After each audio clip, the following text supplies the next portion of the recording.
The Fast Comprehension program is a merger of work that I have done and others have done in the field of learning disabilities for students with spatial problems who cannot visualize and sequential problems who don't understand the sequential nature of our language, with the work of Kathy Block and the extensive research she's done working with a full issue of comprehension skills that address all cognitive issues. The basis of the Fast Comprehension program is called P cubed, or P to the power of 3, and that's getting students to picture, paraphrase, and predict. Now, Block, when she demonstrates comprehension skills, she wants to get across the idea that in comprehension, our thinking has to move. So to demonstrate comprehension, she has these white bubbles on top of our head, so like we're bubble thinking when we're picturing. There's thoughts coming out like a cartoon bubble, and also these are like clouds, our heads are in the clouds. So to show picturing, we show this technique. It's used in sign language to show this thinking concept. To show that we're paraphrasing, we use this technique where we're showing we're gathering information and we're pulling it together to form a circle of knowledge. And that's paraphrasing. So it's like we're gathering information and we're pulling it together for a paraphrase. And then in prediction, we are seeing, this represents time, this represents seeing. We're seeing through time to the future is prediction. So we're making a prediction of skills. So these 3 skills are our foundation. The picturing, the paraphrasing, and the prediction. Again, let me show you the prediction from the side. So we start students right off the bat that have trouble with comprehension to get visual images when they read. Their problem is they don't make images when they read, they just read words. So we teach them how to image, we then teach them how to summarize the key events, which is a paraphrase, and then we teach them how to predict what will happen next. That's the foundation. Now, those are techniques you do while you read. When the students are done, we use a technique called QAR. Question, answer, response. But we use a motor approach for that.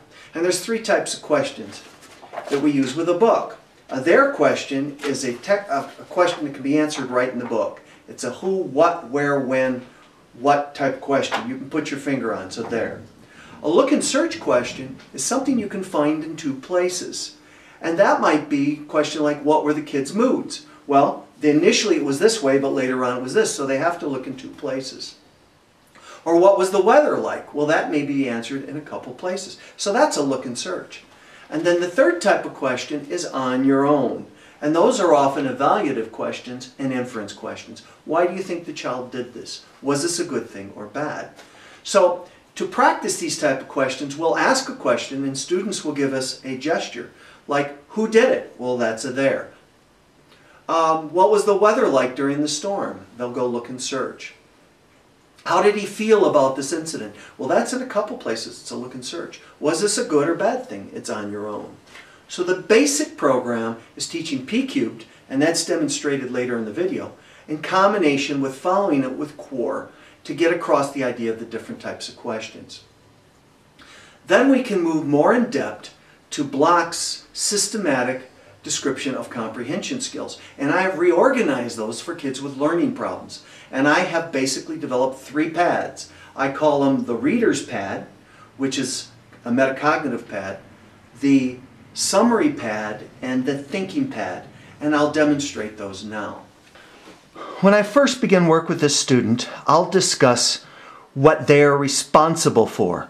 That they must be active readers, that they need to quick preview a text, and I will show them a technique called thrilled as a preview, and that I need to have them pause when they run into areas of difficulty and use the pads such as the summary pads that I've taught them. That they need to bring a purpose in their reading, and they do that by previewing the text, and then after they read a page or 2 they come up with their purpose.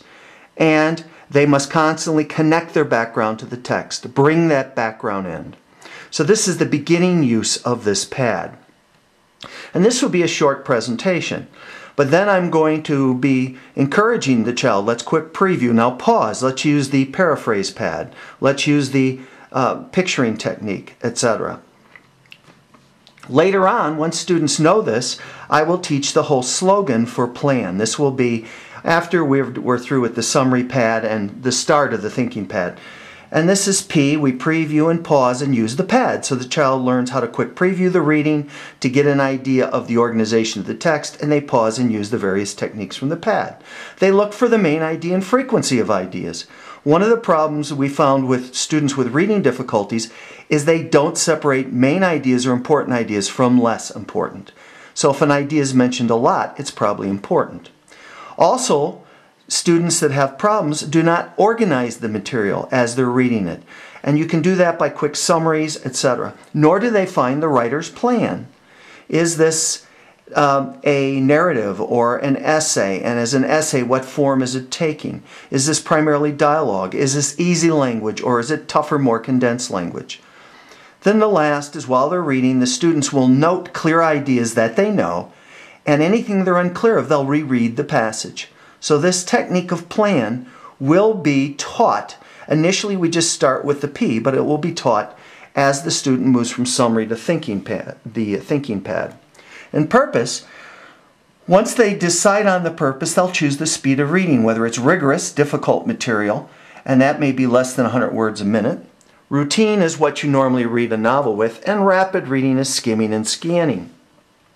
When we read nonfiction, we teach the child to preview using thrilled, and then do rapid reading, skimming, to get an overview of the material before they start the reading. So students will choose what speed they're going to do. And in connecting, initially, we will prompt the students to connect their background to the text. If it talks about a farm, put in what you know about a farm. But if the text is giving you new information that differs with your background, and these are facts, edit your background to be consistent. Then use your connection to help context. So if you're having trouble with comprehension, you connect words, the pictures, and text to come up with context. Also, if you're having trouble getting a word, you're going to connect the parts of the word, what you know about a word, with the context before in order to get the word. And then while you're reading, you're going to connect sentences to sentences and passages to passages. Again, initially, I focus just on these actions, a quick overview of purpose, and trying to get them to bring their background in. Then we move to the summary pad. This is done actually very early. Often in the second session, here we first introduce the ABC pad, but then we teach two techniques as Block recommends. I begin with paraphrase and picture for this reason. Many of our students have trouble paraphrasing what they've read, and I want to check to see what the difficulty is. In essence, paraphrasing is saying this says. Picturing is I picture. If a child can paraphrase correctly, I'll quickly check their pronoun references. Do they know what she refers to he? And do they know what the signal words are?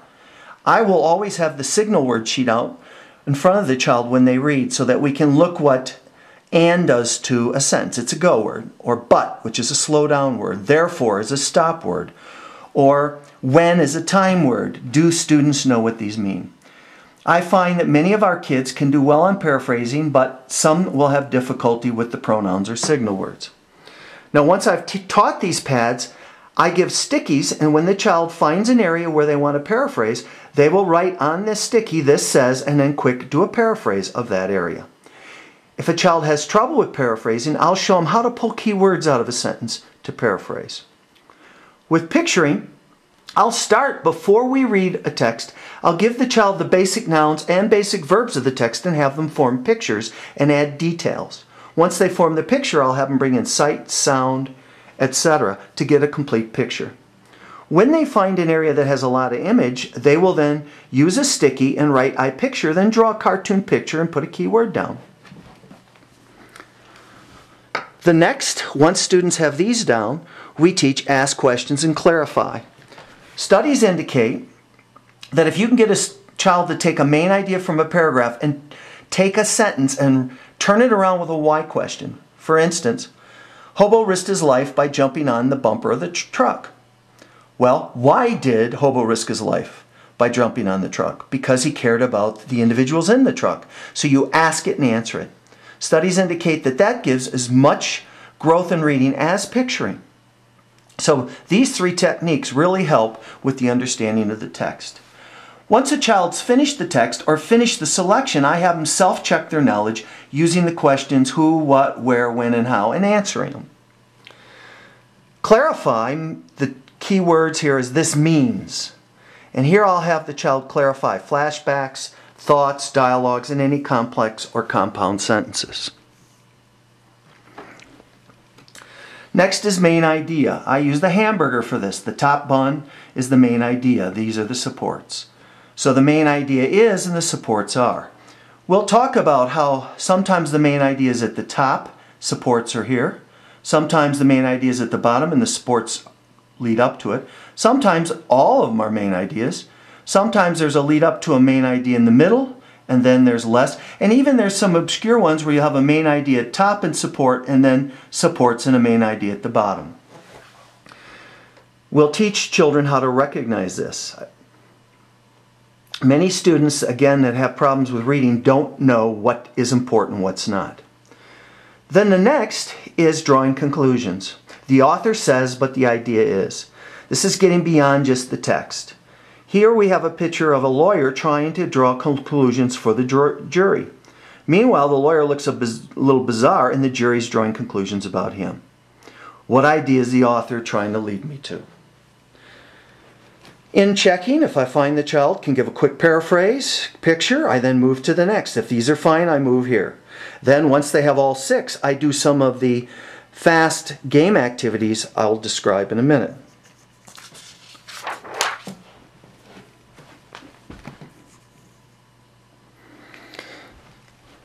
The thinking pad. We begin with prediction and inference. Prediction, I predict such and such because, that would be done on the sticky. With prediction, we're looking what's the next event, action, or idea. And we want to fill in missing information about the future. It's kind of looking forward. You have to use some of your background, but it's really more forward looking in. Whereas inference, I infer because. What we're looking for is what is missing information here. Often a paragraph will have a lot of words that things are assumed that you have to fill in. We'll have a child make a hypothesis about what's going to happen or what they infer is going to happen and then check it out. Inference is really forward thinking tied very much to background. The child's experience will allow them to infer. Then we have cause and effect. The cause is and the effects are. We're looking for a triggering event, and often we'll have the child draw a diagram or a picture of the event. Here we have reasons and evidence. We have somebody here who's a witness. And the statement is the view that, whatever the view is, the evidence or supports are. So the view that, the evidence and reasons and evidence are. And we want to look, are the reasons valid? Is the evidence from an impartial source? Developing perspective. If I wore such and such, I would. Here we're trying to pretend to be a character. So we're trying to pretend to be this person. One good technique is how would you counsel this character? And the last is feeling. I would feel this way because these are larger pictures from the summary pad. These are the summary pad. And these come from the thinking pad. And these can be used for a lot of activities. For instance, if a child's read a couple pages or a passage, they then can throw these pictures into a bowl if they've done 6 of these. Then a child would pull the picture and then have to do the concept. The main idea is and the supports are. The child would do it. Then another child would pull a picture out of the pot and then do that activity. You can do all of them for the passage or a couple, then read further and pull it again. Once you know both pads, you can put all 12 into a bowl and pull and alternate doing techniques. Another cool idea is to number these. Initially 1 to 6, 1, 2, 3, 4, 5, 6, and roll a die. And if you roll a 3, you do this technique. If you roll a 4, you do this technique. So again, this would be done after you read a passage. They'd roll the die, do a few of these, and then read further and then roll a die. Once you know both pads, the summary and thinking, you now have 12, 1 to 12. So you'd roll the dice, and if you get a 12, you'd be doing this technique. A 10, you'd be doing this technique. Another great game with this is a form of tic-tac-toe. And we'll take 9 of these skills. You can take any 9, but I'll start with these. And after we've finished a chapter or finished the text, we'd play tic-tac-toe. So if I'm putting an X here, I'd say this says, and I'd give a quick paraphrase of what the text was about. And then if somebody chooses to put a circle here, they got to give the main ideas they found in the text and the supports are. Then if I put here, I have to put predictions. In this case, if I finish the text, what I think would happen next if the text continues. So you can play a form of tic-tac-toe. Another great technique is where these are put in a game like Chutes and Ladders on each square, and you'll roll the dice, and if you roll a 3 and you land on this, you have to use this technique with the passage you read. You actually could take this sheet and make many copies of it, so you have a copy here connected to a copy here, and make a board game right from these copies. In introducing the reader's pad, we first talk about that there are actions, the child has to bring a purpose, and they have to connect. It's the ABCs.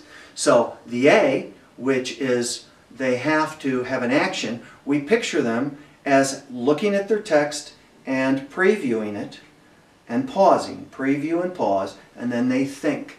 Okay? So they're looking at a book, that's the readers, and they're looking back and forth, they're previewing, pausing, and thinking, because that's what we want them to do when they're reading. We want them to be able to preview a text and then pause and use the other pads as necessary, or use the other thinking skills. So again, it's this and think. The next, bring a purpose, which gives us a direction. We show this way, we open the book, and we get a purpose, which is a linear movement. Then for the connect, the reader takes his reading and connects the background to the reading. We show it this way. So those are the 3 skills we first start for the metacognitive program, and then we add more, as demonstrated earlier. We add more of these skills as we go in, but those 3 are introduced to the students. And then we systematically introduce the summary pad and then the thinking pad, again in 2. So we'd introduce 2 skills, work with them 3 to 5 days, and if students have them, we'd introduce more. So for example, if you'll look at the summary pad, we'd introduce, again, the picturing, which is the child having thought bubbles and looking with their head in the clouds and picturing, shown this way. And then we have the paraphrasing, where a child gets information and organizes it. Paraphrase. The next 2 are asking questions and clarification. Asking questions, point to the head. We initially begin with having the child ask why after every paragraph or 2. Studies indicate that that produces as much change as visualization. Just getting the child to ask why. And then the other questions are used to check their comprehension. So we show that this way. For clarification, we have the information and it's clarified. Information that's clarified. The next is main idea and supports. Main idea is shown this way and supports are shown this way.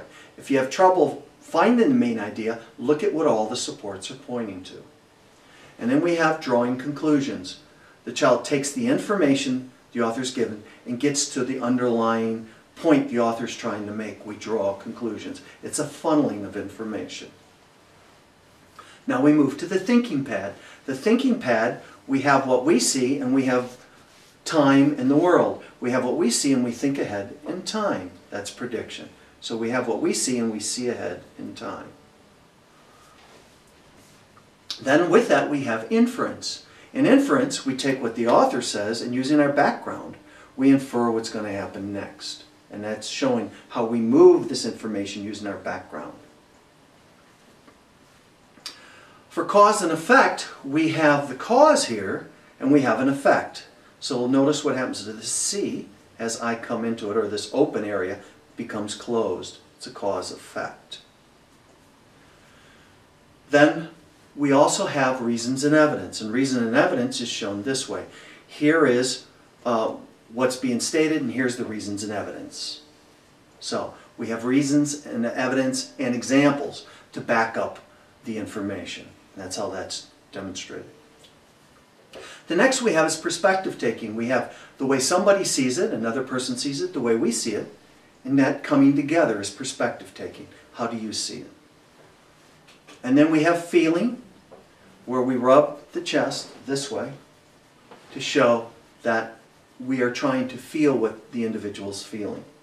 Now we introduce those two skills, and then immediately the pictures are shown. So if we're doing the paraphrase and picturing, these two pictures are shown. Students will have copies of these pictures. They'll also have copies of the pads. So that when we're talking about the paraphrase and picture, we will show first using the signal words, the sign language, then we'll show the pictures, and then we immediately do think alouds. So if I'm introducing paraphrase and picture, I would show this skill, talk about the picture, the key question, and then I'd model it, and then students would follow that model in their text. Now when students are following the model, they'll be working with other students and thinking aloud. But I'll often have them put stickies in their book to show where they're using that skill. In this text, the students read ahead, and I taught paraphrase and prediction. And one student here in this text put a sticky and summarized it. The ship was tossed around by a storm, and that's the summary of this paragraph. Another drew a picture of sea life in crystal water in a gold mine where people were working. And he put keywords above it, nice water, bad work. And this was showing that in the Caribbean area, it was beautiful water, but many of the natives were made to do slave labor. And he drew a little picture with keywords. So these are techniques I would have modeled. In summary, while in systematic phonics we'll teach P cubed and core, then as we segue further in the reading program or in directed reading, we introduce the reader's pad, thinker's pad, and summary pad. We teach this sign language. Then we can read to the students a passage orally, and they'll then sign us what technique they'll use. Some may use prediction, some may be using main idea and support and figuring out the main idea. Others may be asking questions. So we'll have students signal. We'll also have students read silently and signal what technique they used.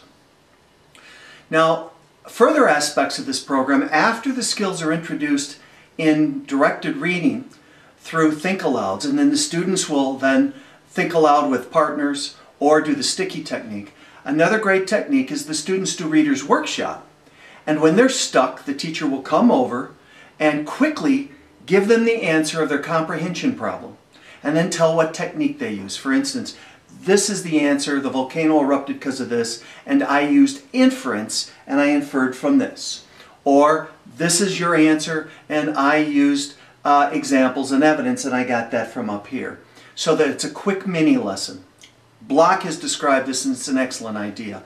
Block also describes kind of a student-led conference where students come in with problems they have, and then the teacher will do comprehension techniques on that, and the students will discuss how they're using those techniques.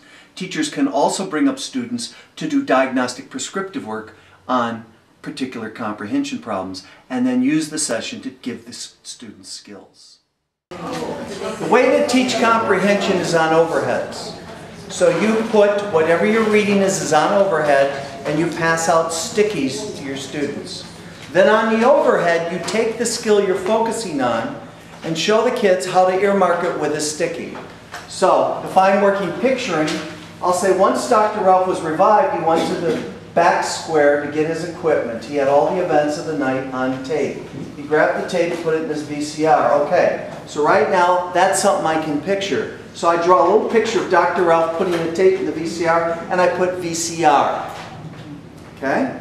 Then as we read down further, it talks about they watched the tape 5 times. Look there, Dr. Ralph. There's a wire coming from a bush, said John. The bush was inside the fence close to the statue of Jackson. So in a cartoon, I have a bush, a little fence, a little statue, and a wire coming out, and I put wire here. Okay? So now I can tell, I will demonstrate to the kids how to look for imagery, where's a good place to picture, and then how to do a quick cartoon with a key word.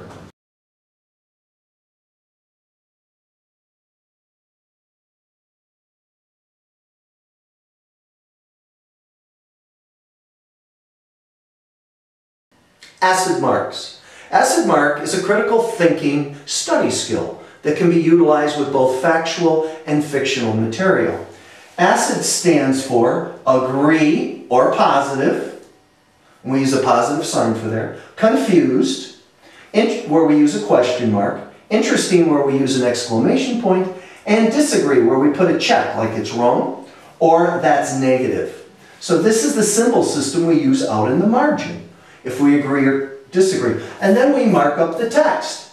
If it's an important sentence, we'll underline it. Important sentence, we'll underline.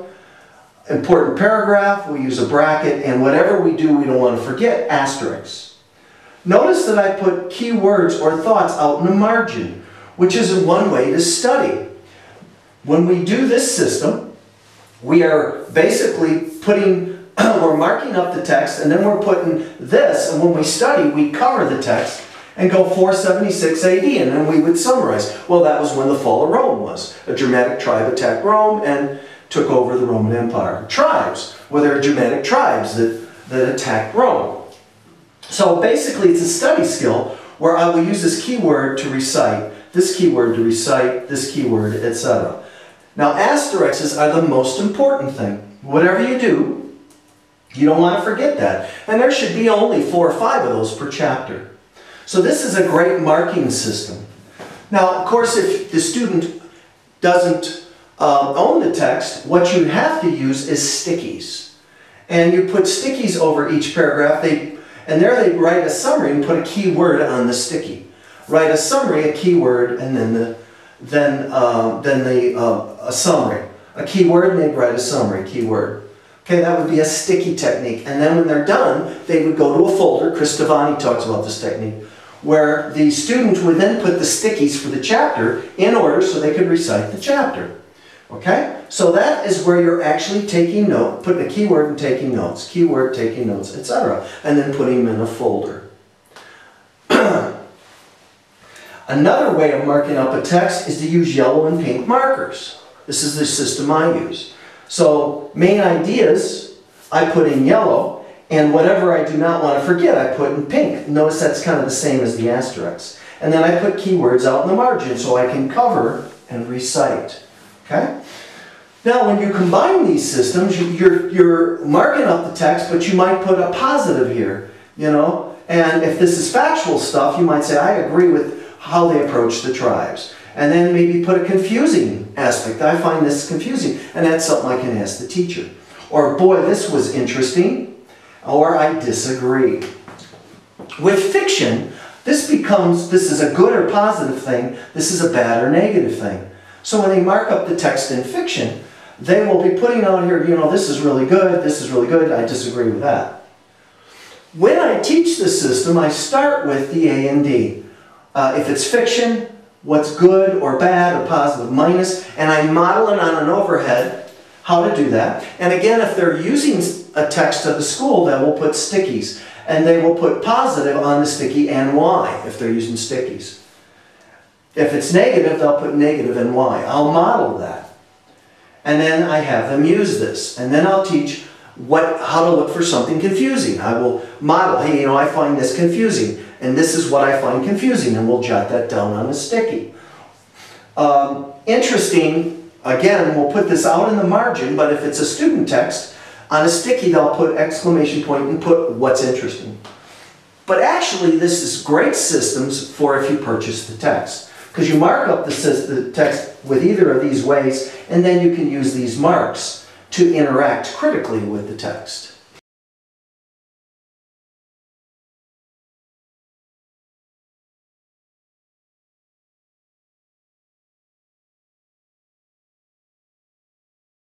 What I will do is have the child give me good pictures of that, and they will be doing both verbal and motoric description using the show technique.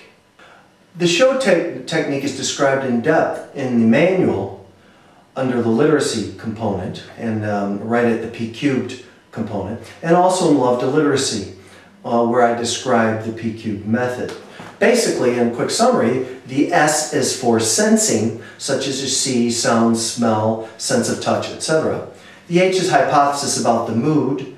O is other people's viewpoints. Now, the mood and other people's viewpoints are higher level skills. Then the W are the W questions, such as who, what, where, when, why, or how.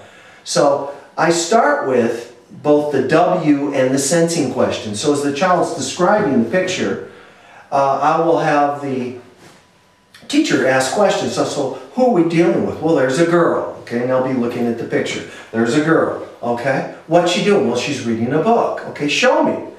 Now, when we do the description in the picturing, we do both verbal and motoric.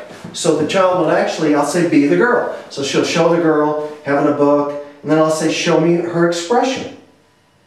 She didn't have much of an expression in the book.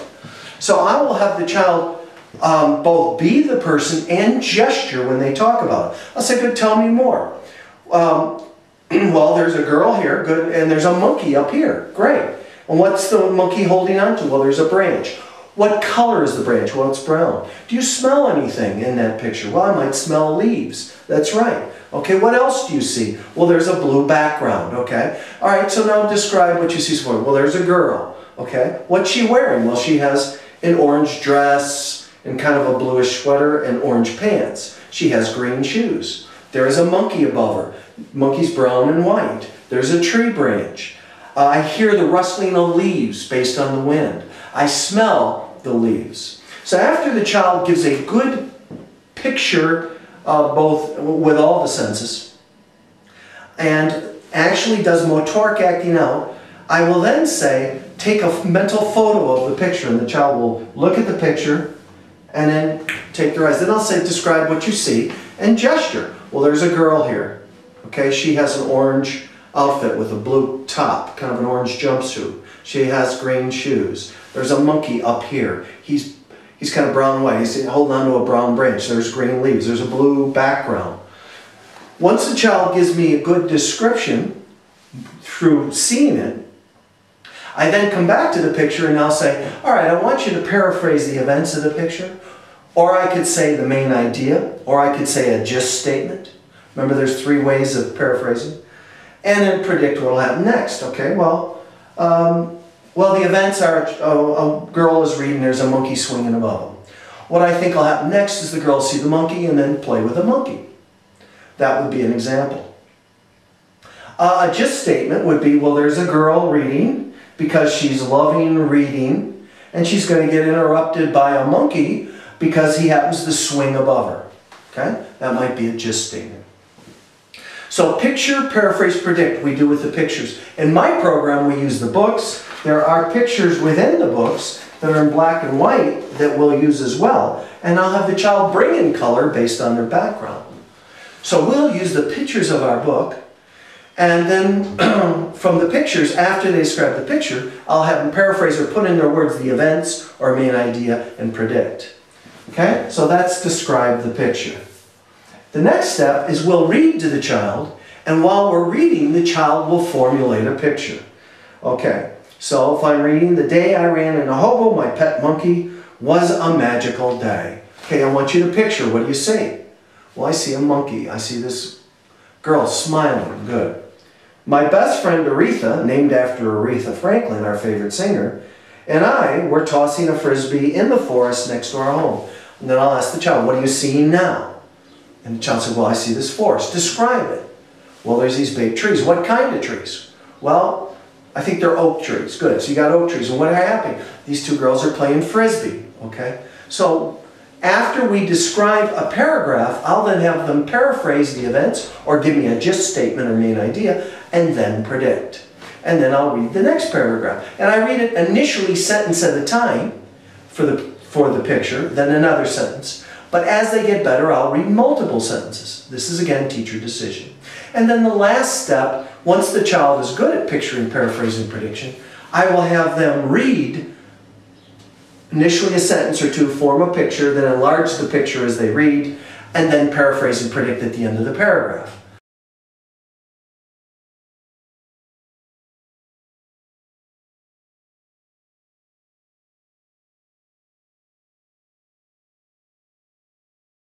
Well, let's just talk about how the day went this morning. And so they might have said, we got up, went to school. So I go ahead and write, we got up and went to school. Make a little correction. And they'll say, We drove by the lake. Good, so I'll write that out. Then we drove the parking lot. So I'd write into, then we drove into the parking lot. The principal met us at the door. Good. He's a nice guy. So I would just change the language of it. He's a nice guy. He told us a joke. Okay. We then went to class. Our teacher greeted us. I'm sure they did not use that language, but I might have changed that, helped them with this, at the door. We then went to our desk and took out our books. We read until the class started. We can't wait for the best time of the day, recess. Okay? So, the kids would have dictated it, and it would have been sporadic, and I simply make it into correct English. Does that make sense? Initially, some of them wouldn't correct the kids because they didn't want to offend them. Well, if you're going to be successful in the United States, you need some correct English, so that's not the issue.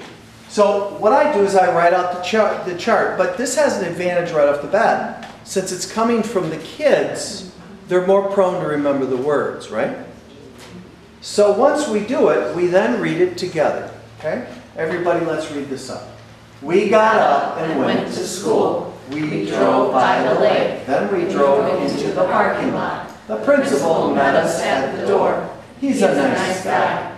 He told us a joke. We then went to class. Our teacher greeted us at the door. We then went to our desk and took out our books. We read until class started. We can't wait for the best time of the day, recess. Now another reason they remember it, it's events. It's episodic memory because these are episodes and it's easier to remember the episodes. Okay? Now, then I might have them read to each other, but we'll read it a few times. Okay? Then I go after the words and I use masking. Everybody, what word's that? Isn't nice. We. Teacher. Read. The door. Okay, that's called masking. So I'm kind of going after particular words. So, the opening day with the chart, I put the chart down and then I do masking. Okay? Then the next day I print the chart off for the kids. Now actually if I have a small group of 4 or 5 kids, we'll circle around the computer and as they dictate it, I write it on the computer and I print it right away. Okay? If I do it in large print, 24 font. Okay, so the next day they have the chart. And I have my large chart and I'll open with first, I'll have them read it or read it to the partner. Again, this is a little easier because it's episodes. They kind of know, well, we went to school, we drove, there's a print, you see what I mean? So the episodes helps with the memory. Then I'll move to masking. School. Parking lot. Good. Then you have the story in front of you. So step 1 is we'll read the words through masking. Step 2, I'll say the word, you echo and point. School, everyone? School. You'd point and then we'd check. Principal. Principal. Door. Door. Joke. Joke. Guy. Guy. Class. Class. Teacher. Teacher. Went. Went. Books. Books. Read. Read. Day. Day. Okay? That's step 2. Step 3, I give a definition or act out something. Okay? So this means go. It's in this first line, means go. Went. Went. Okay? We study there. School. School. It's out there. Lake. Good. Road. Okay. Parking lot. Parking lot. Joke. Teacher. Teacher. So you can role play or give some definition. If you have somebody who can speak the language, generally with ELL kids, I'll have a better kid with interpret for not as good kids, so I pair the kids up in terms of a mentor and one who does quite as good language. So 1 is we mask, 2 is I say the word, they echo and point, 3 is definition, and then 4 I'll randomly point, told. And then I'll have the kids with the chart randomly point the words in their chart. Okay? So 1, we read the words masking, right? 2, I say the word, they echo and point. 3, definition. 4 is they alternate and point. Then they read the chart and we file it. That chart we're going to read regularly.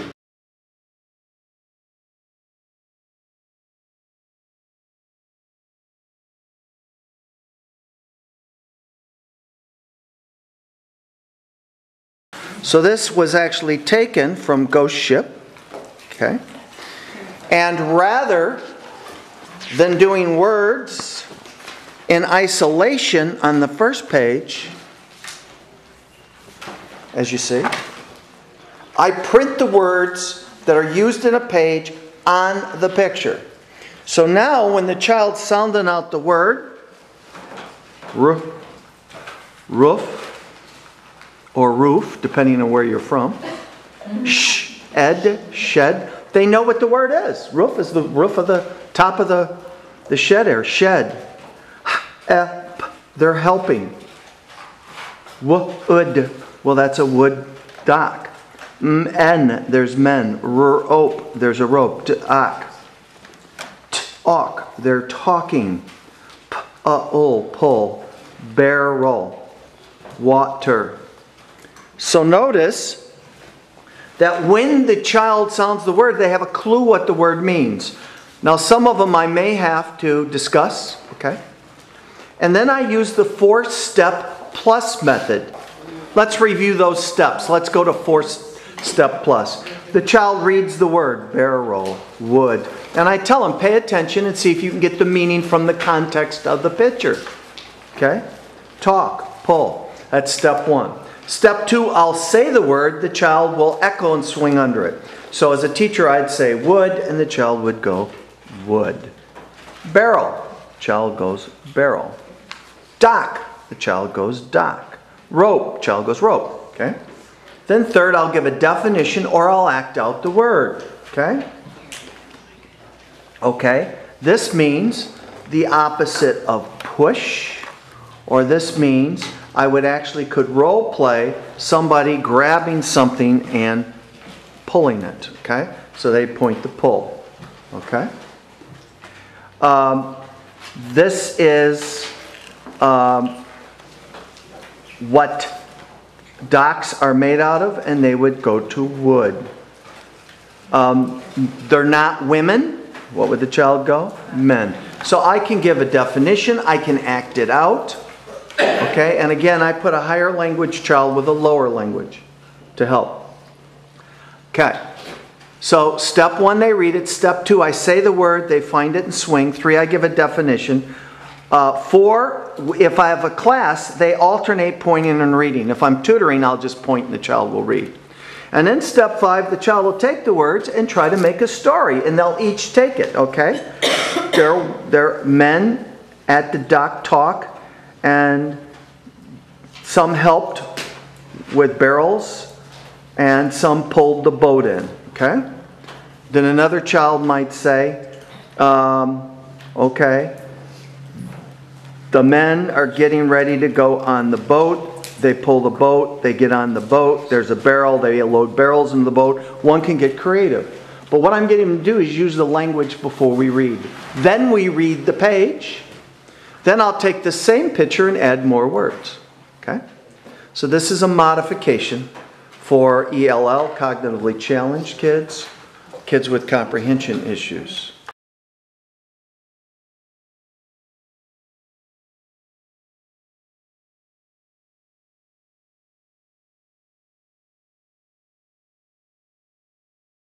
Directed reading. When we move out of fast literature books, we want to do directed reading.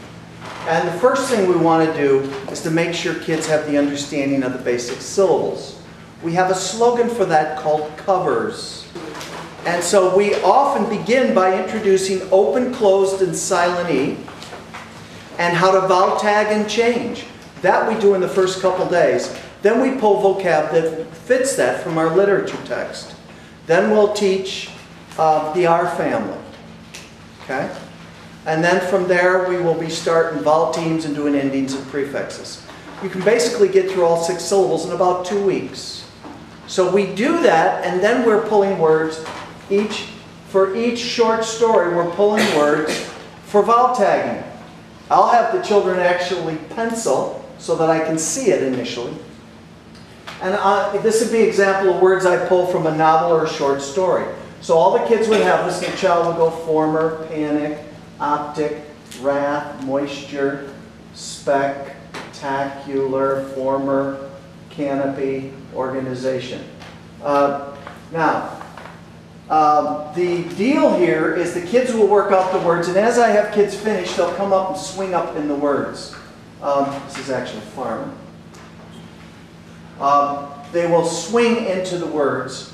So as a child finishes, one will come and swing up on my board, then another will swing. And then I will, for the class, kind of have an idea which words they're going to have trouble with. So I might think that these 2 might be vocab words. In which case I go to the text and I read it to them in the text.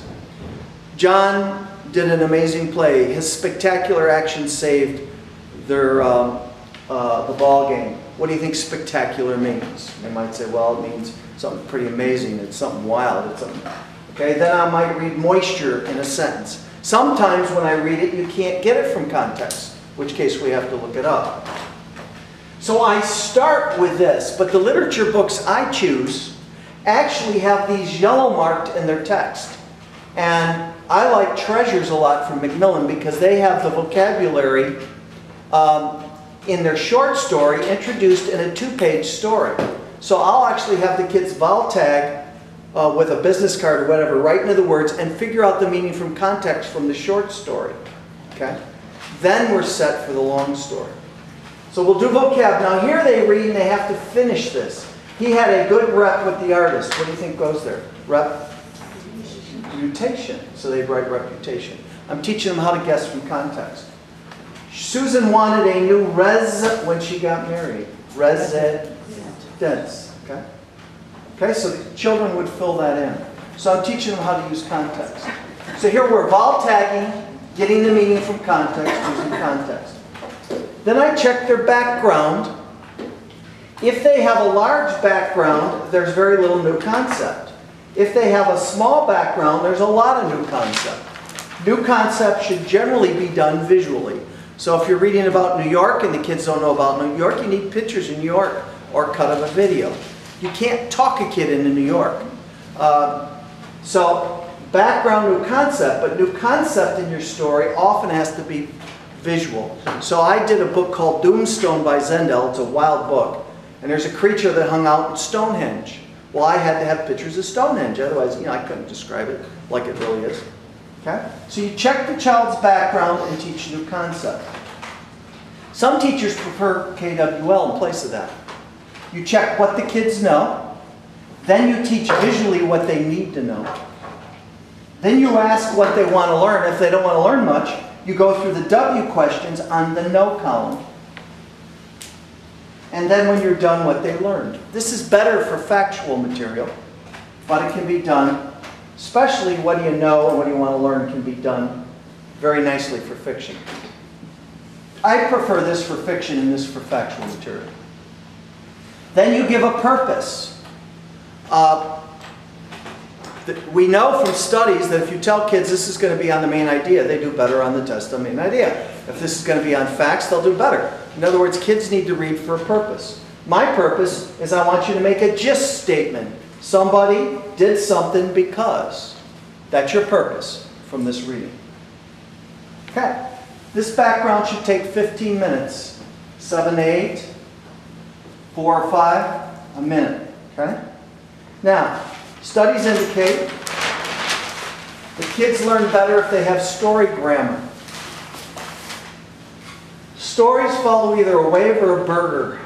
The wave is an introduction, like if you go to a beach, you're going to see a wave start, then the wave will rise, that's rising action. The climax will when the wave goes over, and then you'll have falling action and a conclusion. Okay? So introduction, rising action, climax, conclusion, and that revolves around a conflict. So on a beach, you have the who, the where, the when. Okay? You have people there, and they're there at such and such time. And then you see the wave coming, and as the wave comes, a mom might take her child and move her from the beach. Other people, as they see the wave, might grab their board and run towards the wave.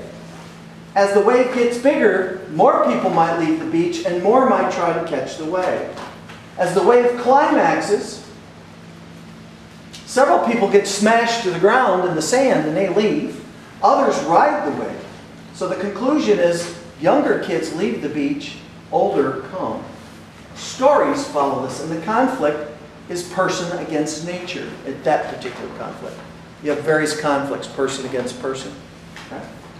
So some stories follow the wave. So I'll introduce the wave, and when we do a short story, I will then have the kids point out what's the introduction, what's the rising action, the climax, falling action, and conclusion.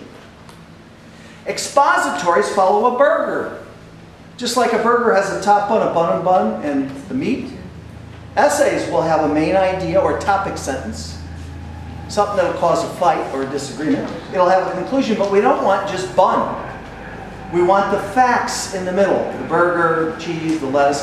That's what we want. We want more of that. Okay? So essays will usually start with what's the topic sentence, what are the supporting points, and what is the conclusion.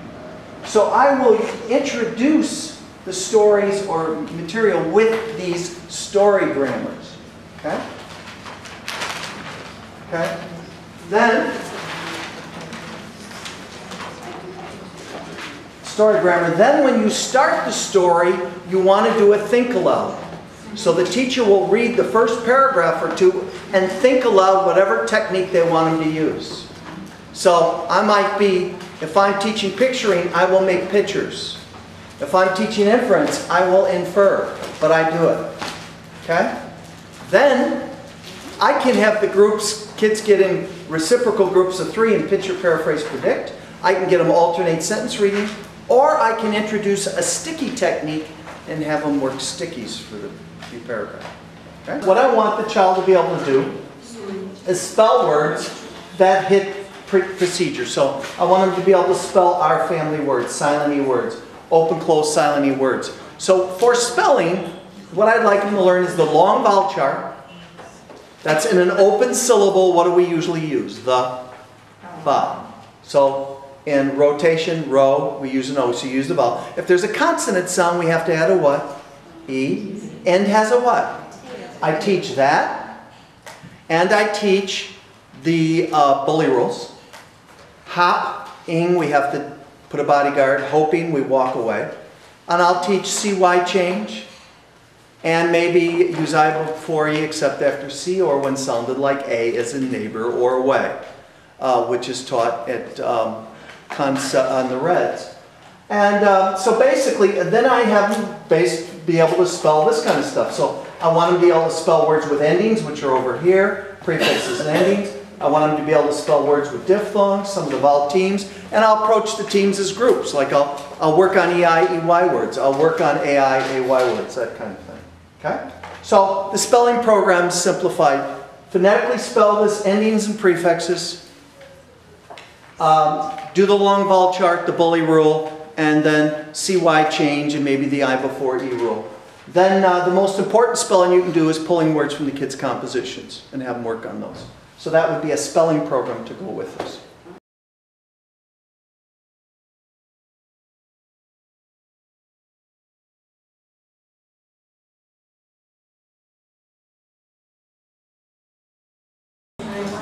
Notice I'm introducing these story grammars in reading. So I introduce the wave in reading with a story. Then when I do creative writing, they already know the major 4 components of writing. Now anytime I'm doing creative writing, I use clustering. So I would have boxes like this. Introduction, rising action, climax, falling action, conclusion. And kids would brainstorm words in these boxes, and they now have the 4 components of a story, don't they? Okay? This would be the conflict. So introduction, rising action, climax, conclusion. With kids, I will often start by having them take a sheet of paper, fold it in 4 pieces, a blank sheet of paper, and they draw a cartoon for the intro, the rising action, climax, conclusion. They draw a cartoon with a sentence or 2 below to get the idea of the 4 parts of a story. Okay? Initially, this might be a couple sentences each, then a paragraph each, then multiple paragraphs per each. Now, before I have the kids cluster, I have the kids brainstorm words, open brainstorm, words about their story, then catch themes and put them in the box. That's how I write. I'll just start brainstorming. What I find is this helps me create the story. Words will lead the words. So I'll do open brainstorming and then move it in a cluster. Now, essay writing follows the burger, right? This is the topic sentence, and these are the 3 supports. Denver's a great city. It has a great nightlife, incredible sports teams, and wonderful weather. Move to Denver. Okay? That's called a hamburger. This is a Whopper burger. It has 2 backups. It's still 1 paragraph. Denver's a wonderful city. It has great nightlife. It has a wide variety of restaurants from many nationalities, and also has great dance places and jazz. It has great sports teams. The Broncos, of course, go without saying, they're spectacular, and our hockey team is not as good as the Red Wings right now, but our hockey team's pretty good. And we have good weather. In the summer it's mild, and in the winter, believe it or not, it's often 70 to 80 degrees most of the time in the winter. When we have a snow, it only lasts for a day, but the mountains are cold and have lots of snow. Denver is a wonderful place to live. You should move to Denver. That's a Whopper burger, still a paragraph. This is just the start. This is the first couple grades. By 4th, 5th, you should be in the Whopper burgers. Triple Wendy's burger is a 5-paragraph essay.